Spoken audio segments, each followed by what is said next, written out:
इंसाफ की आवाज news channel. Malegaon शहर के अब्दुल मालिक ने उनके ऊपर होने वाले फायरिंग की तफसीली मालूमात अवाम को बताए। इंसाफ की आवाज न्यूज चैनल। सलीम शेख की रिपोर्ट। 27 तारीख की रात का वाकया है। आयशा नगर, नूरबाग, ये सब इलाकों से मुलाकात का सिलसिला चालू था। मैं मुलाकात कर वापस हो रहा था। तकरीबन रात का 1 बजा था। शाह बिल्डिंग मटेरियल्स के मालिक मैं नूरबाग से निकलकर जब आगरा रोड पर पहुंचा तो शाह बिल्डिंग मटेरियल्स के मालिक रहमान शाह वहां मौजूद थे अपनी दुकान पर, और उन्होंने मुझे हाथ दिया कि बेटा चाय पी लो। उनकी दावत पर मैं रुक गया और कुछ ही लम्हा गुजराऊंगा। मेरे बैठने के 5-7 मिनट या बहुत ज्यादा अगर पकड़ेंगे तो 10 मिनट, 10 मिनट के अंदर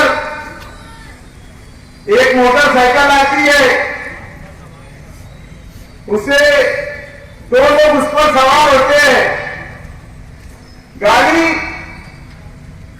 चालू थी, रुकी नहीं थी, और मैं समझता हूं कि बहुत ज्यादा 5 या 7 मिनट का फासला होगा, और आते ही साथ उसने अंधाधुंध फायरिंग मेरे ऊपर करना शुरू कर दी।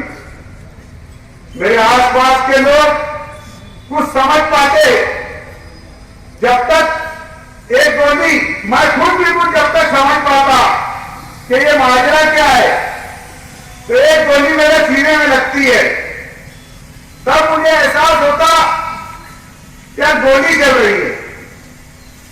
मैं उड़कर उसकी तरफ लपकने लगता तो एक गोली मेरे पांव में लग जाती है।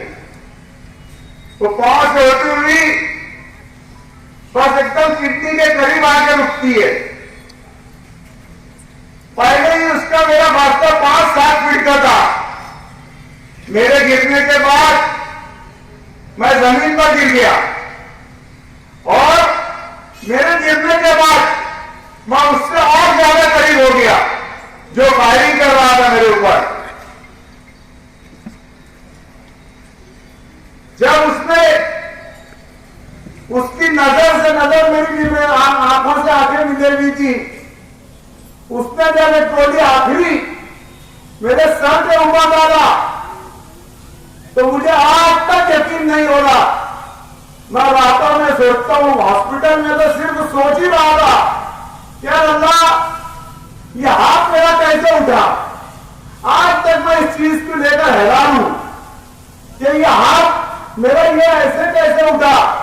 2-2.5 फीट के फासले पर उसने जब आखिरी गोली मारी तो ये हाथ मेरा उठा, और जो मेरे सर पर गोली लगने वाली थी वो मेरे हाथ से लगकर गुजर गई। वहां से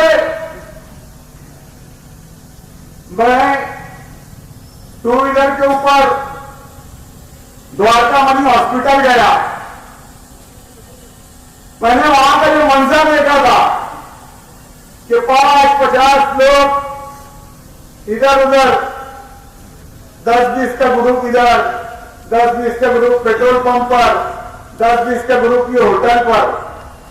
इनका ये प्रोग्राम था कि इसको गोली मारेंगे, इसके साथ के जो लोग हैं वो भागेंगे, तो बाकी लोग हम तलवारों से और बाकी हथियारों से इसके ऊपर हमला करेंगे।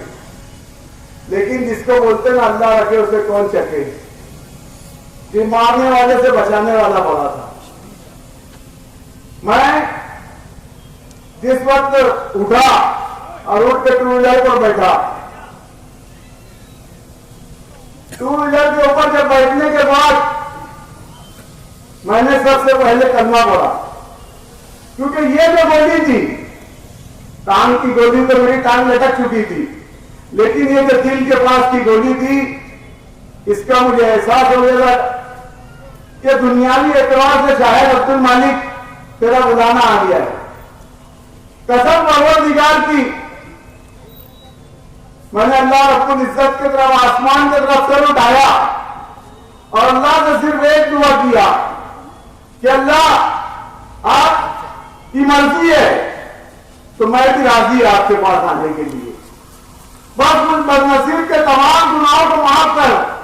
और वहां से लेकर हॉस्पिटल तक मैं जब भी पहली मरतबा हज के लिए गया था तो खाने काबा के ऊपर से मेरी पहली नजर पड़ी थी, तो मैंने सबसे पहली दुआ यही मांगा था कि अल्लाह मौत इज्जत वाली देना और मेरी कौम मिल्लत के लिए शहीद होने वाली मौत देना।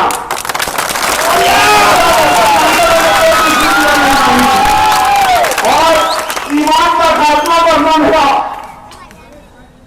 मेरे रब ने वो सुना। मैंने जो कलमात के रास्ते पर पढ़ता गया, मैं ये बता नहीं सकता कि यहां किसी को कोई ऐसा शख्स होगा तजुर्बेकार जिसको गोली लगी होगी, लेकिन उसका जो दर्द था, एक गरम सलाई होती है ना, लाल कर दी जाती है जिसे लाल, ऐसा लग रहा था किसी ने से दिल के पास घुसा दिया है। इतनी जलन और इतनी तकलीफ थी, लेकिन मैंने जैसे ही ये दुआ मांगी कि अल्लाह आप जिसमें राजी मैं उसमें राजी, यकीन मानो वो दर्द ऐसा हुआ जैसे कहां गया पता ही नहीं चला। और फिर मैंने देखा कि मेरे अपने लोग बड़े घबराए हुए हैं, टेंशन में, मेरे बच्चे, मेरे भाई, मेरे भतीजे, मेरे भांजे, मेरे शहर के लोग। तो अल्लाह ने मुझे हिम्मत दी और मैंने उनसे ये कहा कि अल्लाह बहुत बड़ा है, आप फिक्र मत करो। ये सिर्फ उस वक्त ये हिम्मत देने का, इतनी तकलीफ में हिम्मत देने का मकसद सिर्फ ये था कि जो लोगों ने ये हरकत की है, कहीं मेरे शहर के नौजवान गुस्से में आकर कुछ गलत कदम न उठा ले। तो मैंने बजाय उनको ये जाहिर किया कि अल्हम्दुलिल्लाह मैं बहुत अच्छा हूं। वहां से मुझे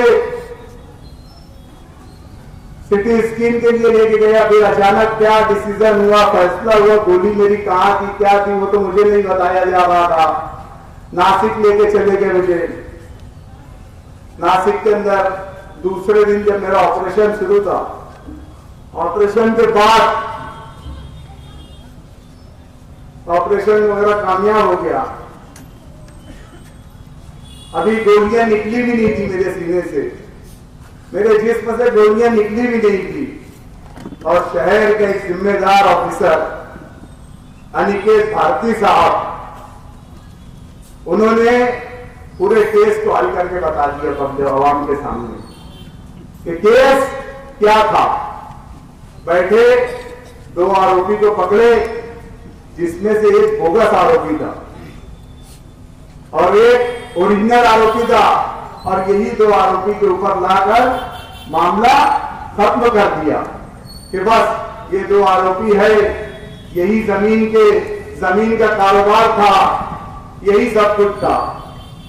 तो उस वक्त मेरे जहन में एक चीज आई कि जब एम्बुलेंस में मैं बैठा था तो अनिकेत भारती साहब मेरे पास आए, मुझसे मुसाफा किए और मुझे बोलने लगे कि हिम्मत रखो, कोई बात नहीं। लेकिन उनका ये बयान सुनकर अफसोस हुआ कि कातिल से मोहब्बत भी, मकतूल से हमदर्दी भी, कातिल से मोहब्बत भी और मकतूल से हमदर्दी भी। मोहब्बत का जजा किससे पाओगे? उनका ये रवैया मुझे पसंद नहीं आया। डिपार्टमेंट ने जो हरकत की, उनका ये पूरा प्लान था कि ये दो लोगों के ऊपर केस खत्म किया जाए। बाद में हमारे एमएलए साहब मुफ्ती मोहम्मद इस्माइल साहब ने आवाज बुलंद की और पुलिस पे प्रेशर बना कि कार्रवाई सिर्फ सही सीमित होना चाहिए। हमारे लीडर असदुद्दीन अवैसी साहब और शहर के तमाम जिम्मेदारान एजाज शेख साहब, यूसुफ इलियास साहब और तमाम शहर के बहुत सारे जिम्मेदारान ने जब ये चीज पुलिस के सामने रखी तो पुलिस की कार्रवाई सही सिमत आना शुरू हुई। मुफ्ती साहब ने ऐवान के अंदर आवाज उठाई, अच्छी बात है। मुफ्ती साहब आपका बहुत बहुत शुक्रगुजार हूं मैं भी कि आपने ऐवान में आवाज उठाई, लेकिन यह आवाज सिर्फ आपने इसलिए नहीं उठाना था कि ये गोली अब्दुल मालिक पे चली है। मुफ्ती साहब मैं कोई तनकीद नहीं कर रहा हूं, आप मेरे एमएलए हो, मेरी पार्टी के एमएलए हो। सिर्फ इतना ही बोलना चाहूंगा कि साहब जो किया तुमने बहुत अच्छा किया, लेकिन अब मैं उम्मीद करता हूं कि शहर के किसी भी एक आम आदमी के ऊपर भी अगर कुछ जरा से खड़ा जाएंगी तो आप इसी तरीके से आवाज उठाएंगे।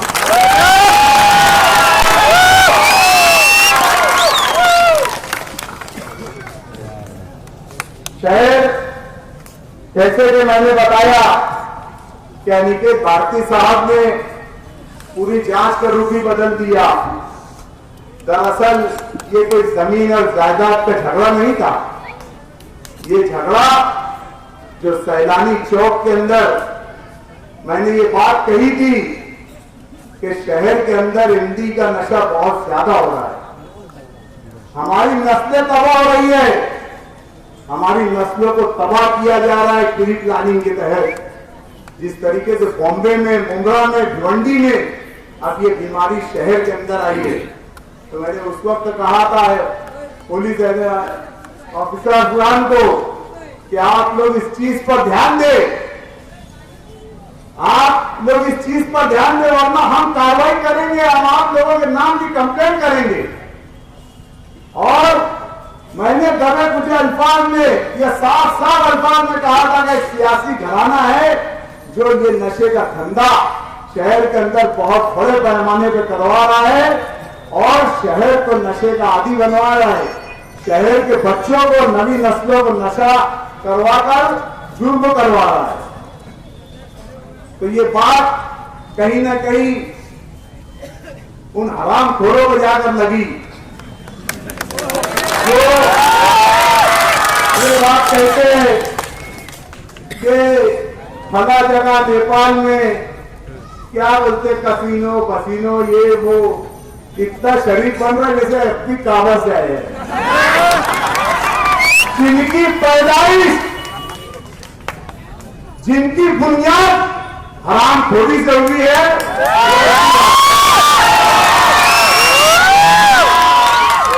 इसकी साहब के बयान से मैं उसी वक्त समझ गया कि बुस्तीलों के अंदर हिम्मत इतनी कहां से आती।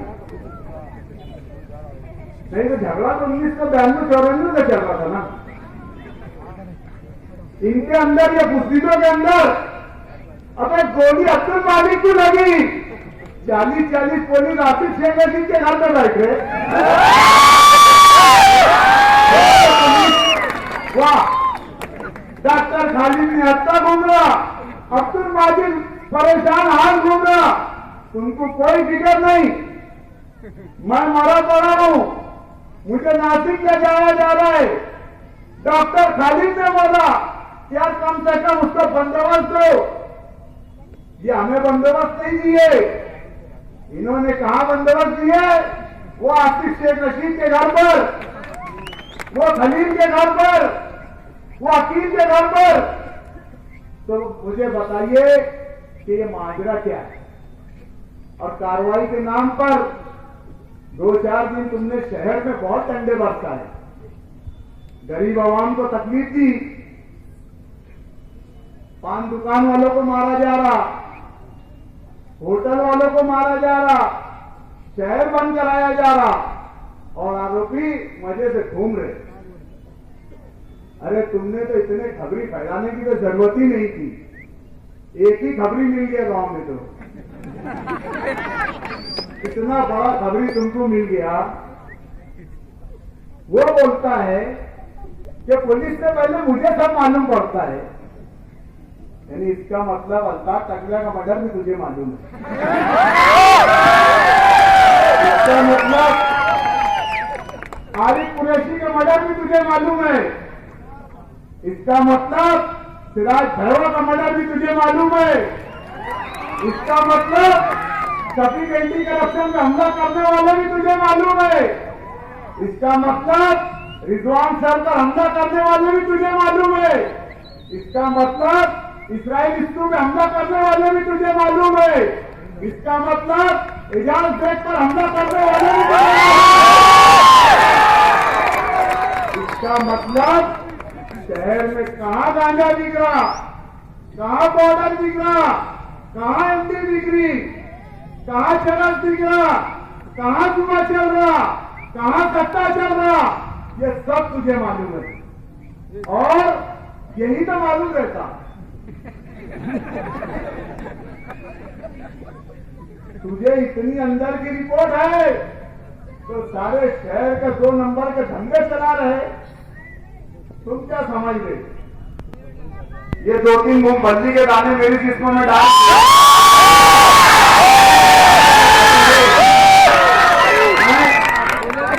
मुझे डराएंगे? अरे यूनुस ईसा खानदान के अंदर जुल्म के खिलाफ और डर नाम की डिक्शनरी में चीज ही नहीं है।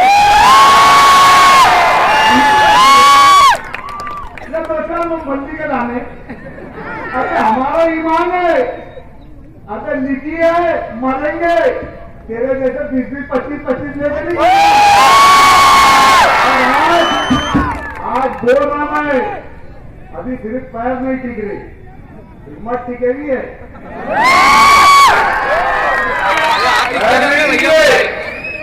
कुछ दिन में वो भी टिकेंगे इंशाअल्लाह। ये मत समझना कि मैं डर के दबक के बैठ जाऊंगा।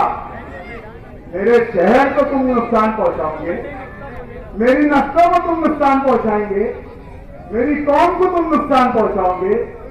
याद रखना, अब्दुल मालिक को जो नई जिंदगी मिली है, आज इस स्टेज पे मेरे वालिद भी मौजूद है, आज इस स्टेज पे मेरे भाई भी मौजूद है, आज इस स्टेज पे मेरे बच्चे भी मौजूद है, आज इस स्टेज पे और इस समाज पे पूरे मेरे खानदान के लोग भी मौजूद है। मैं उनके सामने ये बात कर रहा हूं कि अब मुझे जो जिंदगी मिली है, ये अल्लाह ने मुझे जो नई जिंदगी दी है, ये आप लोगों की दुआओं की बदौलत है। और इंशाअल्लाह नज़ीर मैं आज से अब्दुल मालिक अपनी जिंदगी को मालेगांव शहर के लिए